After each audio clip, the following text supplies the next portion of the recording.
তিস্তা নদী উত্তরবঙ্গের, যেটা আমরা স্বাধীনতার 54 বছর পরে এসেও পুরোপুরি ভাবে বুঝতে পারিনি। উত্তরবঙ্গের যে রংপুর বিভাগের প্রায় 8টি জেলা, 8টি জেলা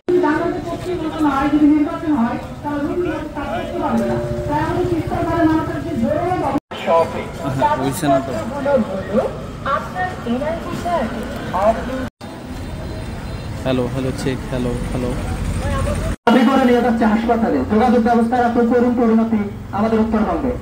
তো খরা মৌসুমে তারা পানিকে আটকে রাখে, আমাদেরকে দেয় না, যার ফলে আমাদের উত্তরবঙ্গের মানুষের কৃষি, আমাদের বাংলাদেশের অর্থনীতির অন্যতম একটি ভিত্তি কৃষি, সেটা ব্যাহত হয়। পাশাপাশি যখন আমাদের বৃষ্টি থাকে তখন তারা সেই বাঁধ খুলে দেয়, বাঁধ খুলে দেওয়ার ফলে কিন্তু উত্তরবঙ্গের মানুষজন, আমাদের উত্তরবঙ্গ সব থেকে কৃষি অর্থনীতির যোগান দেখা বাংলাদেশ, যদি তার মধ্যে বেশিরভাগ নির্ভর করে তিস্তা পাড়ের মানুষদের ওপর। যদি তিস্তার পাড়ের মানুষকে আমরা বাঁচাতে পারি, দেশের কৃষি অর্থনীতি অনেকটা শক্তিশালী হবে। বাইরের দেশ থেকে আমাদের যে কৃষি পণ্য কাঁচামাল এগুলো আমদানি বা রপ্তানি কিছুই করতে হবে না, আমরা আমাদের চাহিদা পূরণ করতে পারবো। তাই আমরা বলবো যে সবাই তিস্তার পাড়ের মানুষের দিকে তাকান, মানবিক দৃষ্টিকোণ থেকে তাকান।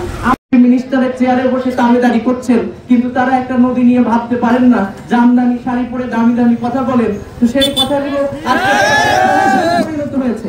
আজকে তারা কোথায়? তাদের চেয়ারের সাথে যেন আঠা লাগিয়ে দেওয়া হয়েছে। তারা নড়তে পারেন না, কাজ করতে না পারেন, চেয়ার ছেড়ে দেন। এইভাবে যে বিষয়গুলো করা হচ্ছে এবং সরকারের এক ধরনের নিষ্ক্রিয়তার ভেতর দিয়ে আমরা দেখছি যে নদীকে হত্যা করতে হচ্ছে। আমরা জানি কৃষি আমাদের ভিত্তি, শিল্প আমাদের ভবিষ্যৎ, কিন্তু সেটা নিয়ে রাষ্ট্রের কোনো চিন্তা নেই। শিল্প একটা গার্মেন্ট শিল্পের নামে সেগুলোর একটা কেন্দ্রীকরণ করা হয়েছে ঢাকায়, আর সারা দেশে কৃষির যে ভিত্তি সেটাকে এরকম নদীর জল শুকিয়ে মেরে ফেলার চেষ্টা করা হচ্ছে এবং বাইরের একটা বাজার হিসেবে এই দেশকে সামনে তুলে ধরার পায়তারা করা হচ্ছে।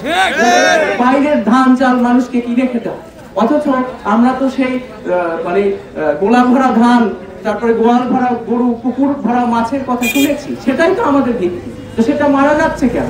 মারা যাচ্ছে মানব সৃষ্ট কারণে, এবং এখানে সরকারের উদ্যোগ অবশ্যই জরুরি। এবং সেই সাথে আমি সারা দেশের মানুষকেও আহ্বান জানাবো, আপনাদের রাস্তায় এসে দাঁড়াতে হবে।